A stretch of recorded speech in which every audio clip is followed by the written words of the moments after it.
கண்ட தெய்வமே கலியுக வரதனே கந்தன் என்ற பேர் சொன்னால் கடிதாக நோய் தீரும். புவனேஸ்வரி மைந்தா போற்றினேன் திருவடியை நம்பினேன் திருவடி சாட்சியாக.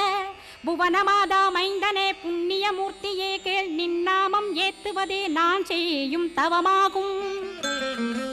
நாத்தழும் பேரவே ஏத்திடுவேன் நின்னாமம் முருகா முருகாவென்றே மூச்செல்லாம் விட்டுடுவேன். உள்ளும் புறமும் ஒரு முருகனையே காண்பேன் அங்கிங்கெனாதபடி எங்குமே முருகனப்பா. முருகன் இலாவிட்டால் முவ்வுலகமேதப்பா.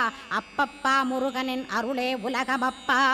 அருளெல்லாம் முருகன் அன்பெல்லாம் முருகன் ஸ்தாவர ஜங்கமமாய் ஸ்கந்தனாய் அருவுருவாய் முருகனாய் முதல்வனாயானவன் ஸ்கந்தகுரு. ஸ்கந்தாசிரமம் இருக்கும் ஸ்கந்தகுரு அடிபற்றி சரணம் அடைந்தவர்கள் சாயுஜ்யம் பெற்றிடுவர். சத்தியம் சொல்கின்றேன் சந்தேகம்